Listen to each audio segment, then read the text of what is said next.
তারা ঠিক বুঝতে পারে না কোন কলেজটাতে তারা যাবে। অর্থাৎ কলেজটা যখন নির্বাচন করবে সেটা কোন সিটির কলেজ নির্বাচন করবে, কলেজটা কি আসলে খুব নামি কলেজ হতে হবে, রাইট কলেজ, কারণ তার সারা ফিউচার পড়ে রয়েছে, রাইট হাসান ভাই?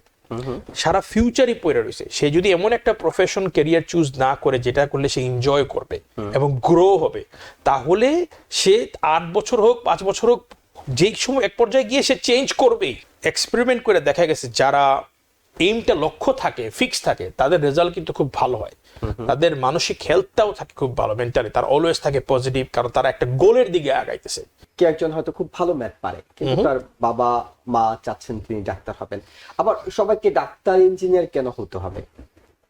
আমাদের এই কমিউনিটি কিংবা সমাজে চলার জন্য তো আরো অনেক পেশা আছে। একজন খুব ভালো চিত্রশিল্পী হতে পারেন, তিনি যদি খুব ফাইন আর্টসে তার ওই ধরনের দক্ষতা কিংবা আগ্রহ তিনি ফিল করেন, তিনি সেটা হতে পারেন। তারা ঠিক বুঝতে পারে না কোন কলেজটাতে তারা যাবে। অর্থাৎ কলেজটা যখন নির্বাচন করবে সেটা কোন সিটির কলেজ নির্বাচন করবে, কলেজটা কি আসলে খুব নামি কলেজ হতে হবে, নাকি তার সাবজেক্টটা সে চুজ করতে পারে না, কলেজটা চুজ করতে পারে না। এই একটা জায়গায় গিয়ে অভিভাবক এবং শিক্ষার্থী দুই গ্রুপই কিন্তু এক ধরনের সমন্বয়হীনতার মধ্যে পড়ে।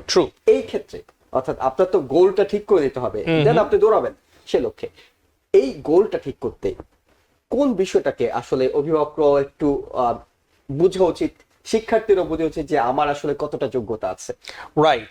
এটা যদি আমি উদাহরণ দিই, আমি আমার মেয়েকে কিভাবে দেখি, প্রথমে আমি চিন্তা করতাম আমার মেয়ে বড় হয়ে ওকে ডাক্তার হবে, তারপরে আবার টিচার হবে, সামটাইমস বলি নো অন্য কিছু হবে, আর্কিটেক্ট হবে। সি আই এম ট্রাইং করতেছি আমার মেয়ের কোন লাইনে মেধাটা বেটার, ট্যালেন্টটা বেশি, ওইটা আমি যাচাই করার চেষ্টা করতেছি। কিন্তু সে মাত্র 7 year old, সো এটা আমি তার সাথে ওইরকম মাঝে মাঝে কথা বলি করি। এই জিনিসটা করে এখন যদি আমি একটা চাপাই দিই, না তোমার এইটাই হইতে হবে, হয়তো তার ট্যালেন্ট অন্য লাইনে, কিন্তু বাবা বললো তোমার ডাক্তার হইতে হবে, কিন্তু ছেলে ইকুয়েশন, অঙ্ক, কম্পিউটার সায়েন্স এগুলো ভালো পারে, সে ইঞ্জিনিয়ার হইতে চায়। রাইট। এবং আমি জানি আমার এরকম কয়েকটা স্টুডেন্ট জিনিয়াস, ম্যাথ জিনিয়াস, এমআইটির ক্যান্ডিডেট হওয়ার কথা, কিন্তু প্যারেন্টস বলে না তোমার সোফি ডেভিস যাইতে হবে, ডাক্তার হইতেই হবে।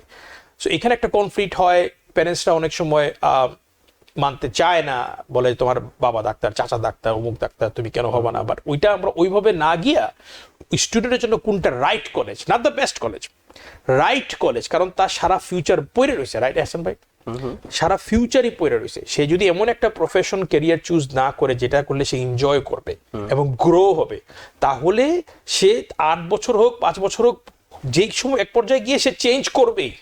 মাঝখানে অনেকগুলো সময় নষ্ট হইতে পারে। সো এই জন্য করা উচিত কি, প্রথমে তার সাথে বসা, এই জন্যই বলি যে মিনিমাম 3 days পার উইক একটু ডিনার করা, ওকে বোঝা ওর কোন জায়গায় ইন্টারেস্ট, ওর কোন জায়গায় আগ্রহ বেশি, ওইভাবে ওকে সাপোর্ট দেওয়া। কিসে সাপোর্ট দেওয়া? এক্সট্রা কারিকুলার, ওই ধরনের এক্সট্রা কারিকুলার খুঁজে বার করতে হেল্প করা, ওই ধরনের ইউনিভার্সিটিগুলা যেসব জায়গায় সে পড়তে চায় ওগুলা খুঁজে বার করা, টোর করা প্যারেন্টস স্টুডেন্ট একসাথে, তারপরে অ্যাপ্লাই করা। এজন্য সময় আছে তো 4 বছর, 9th grade, 10th grade, 11th grade, 12th grade। আমি তো বলতেছি না যে সব করে ফেলতে 1 মাসের মধ্যে, একটু একটু করে। এবং এই জন্য আমাদের আলোচনাটা যে আমরা এখনই ভাবতে, যাতে ভাবা শুরু করে অভিভাবকরা এবং শিক্ষার্থীরা ভাবা শুরু করে। সে হয়তো 9th grade আছে, সে ভাবছে এখনই আমি কলেজ নিয়ে ভাববো কেন। আমরা বলছি না, এখনই ভাবতে হবে। ভাবতে হবে এই কারণে যে আপনি আপনার লক্ষ্যটা, এইমটা যদি ঠিক করে নিতে পারেন, দেন এই 4টা বছরকে আপনি কাজে লাগালে নিঃসন্দেহে আপনি আপনার কাঙ্ক্ষিত জায়গায় পৌঁছবেন। রাইট। এবং ওদের এইমটা দেখা গেছে, অনেকে বলে জন্য সময় আছে, দ্যাটস ট্রু, সময় আছে, কিন্তু ও যদি এক্সপেরিমেন্ট করে দেখা গেছে যারা এইমটা লক্ষ্য থাকে, ফিক্স থাকে, তাদের রেজাল্ট কিন্তু খুব ভালো হয়। তাদের মানসিক হেলথটাও থাকে খুব ভালো, মেন্টালি তারা অলওয়েজ থাকে পজিটিভ, কারণ তারা একটা গোলের দিকে আগাইতেছে। তারা কিন্তু বেশি সময় ওয়েস্ট করে না গেমে, ওইটা সেটাতে, কারণ তাদের একটা গোল আছে, তাই না? কারা বেশি সময় ওয়েস্ট করতেছে এটা সেটা বন্ধু বান্ধবের সাথে, তাদের গোলটা নির্ধারিত নাই। একবার বলতেছে ডাক্তার, একবার বলতেছে এইটা। কারণ আমি জানি, আমি 20 বছর ধরে এই বয়সী স্টুডেন্টকে ডাইরেক্ট ডিল করতেছি, তারা এসে আমার সাথে শেয়ার করে। বেশিরভাগ সময় এক কোয়েশ্চেনই, Bobby I don't know what to do, what to become, what to study.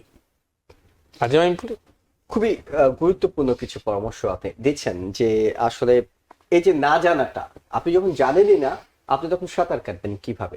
Exactly, they R confused. আপনাকে তো এই কনফিউশনটা দূর করতে হবে। এখনকার যারা আছেন সবাই, আপনি বলছিলেন যে কে একজন হয়তো খুব ভালো ম্যাথ পারে, কিন্তু তার বাবা মা চাচ্ছেন তিনি ডাক্তার হবেন। আবার সবাইকে ডাক্তার ইঞ্জিনিয়ার কেন হতে হবে? আমাদের এই কমিউনিটি কিংবা সমাজে চলার জন্য তো আরো অনেক পেশা আছে। অনেক। একজন খুব ভালো চিত্রশিল্পী হতে পারেন, তিনি যদি খুব ফাইন আর্টসে তার ওই ধরনের দক্ষতা কিংবা আগ্রহ তিনি ফিল করেন, তিনি সেটা হতে পারেন। একজন ভালো শিল্পী হতে পারেন, অনেক কিছুই তো হওয়ার সুযোগ আছে এই সব ক্ষেত্রে। অর্থাৎ এই যে একটা কনফ্লিক্ট অফ ইন্টারেস্ট, বাবা মা একটা চাচ্ছেন, শিক্ষার্থীরা একটা চাচ্ছেন, হয়তো অনেকে আছেন বাবা মায়ের কারণে প্রেসারে শেষ পর্যন্ত তিনি গিয়ে মেডিকেলে ভর্তি হলেন, তিনি সিপিএ হিসাবে পড়াশোনা শুরু করলেন, কিন্তু মাঝপথে ব্রেক হয়, অনেকেই তখন নিজে সেটা ব্রেক করে অন্য ইয়াতে চলে যাচ্ছে। এই ধরনের বিষয়গুলো কেমন পান আপনারা? অনেক ভেরি কমন। সো এই ক্ষেত্রে আমি এই জন্য গত কয়েক বছর ধরে একটা জিনিস করতেছি, দুই পার্টিকেই একটা ব্যালেন্সে রাখতেছি আর কি, মানে প্যারেন্টস এবং কিডস, তারা আমার সাথে কলেজে কাউন্সিলিং এর জন্য যখন আসে, এই দেশে সিস্টেম আছে হয় ডবল মেজর করা যায়, নাহলে মেজর আর মাইনর করা যায়।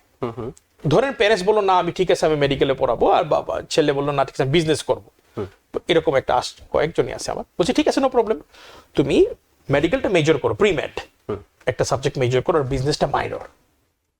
কারণ এক বছরেই তো কলেজ শেষ হয়ে যেতেছে না, এক বছর পরে সে দুইটা সেমিস্টারে কিছু কোর্সগুলো নিবে, বিজনেসেরও নিল ওইটারও নিল, সে নিজেই বুঝবে তার কোনটাতে বেশি ইন্টারেস্ট কিংবা ভালো করছে কোনটা, ভালোটা করছে কোনটা।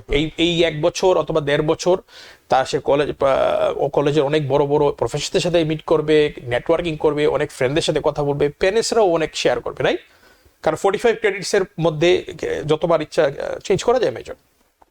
তখন না হয় তারপরে তারা সেটেল করলো মাইন্ড, ঠিক আছে আমি মেডিকেল লাইনে যাবো, সে স্টুডেন্ট বুঝতে পারে একটু ফ্লেক্সিবিলিটি, ওইটা আমি করে নিই, দুইটাই। কিন্তু যদি বলি না ডাইরেক্ট শুধু ম্যাথ ছেলের জন্য, তখন প্যারেন্টস যদি বলি না প্যারেন্টস শুধু মেডিকেল ওইটা বাদ, তখন দেখা যায় ওদের ঘরের মধ্যে একটা অশান্তি সৃষ্টি হয়। নিউ ইয়র্ক থেকে সম্প্রচারিত TVN 24 টেলিভিশন বিশ্বজুড়ে বাঙালির কণ্ঠস্বর।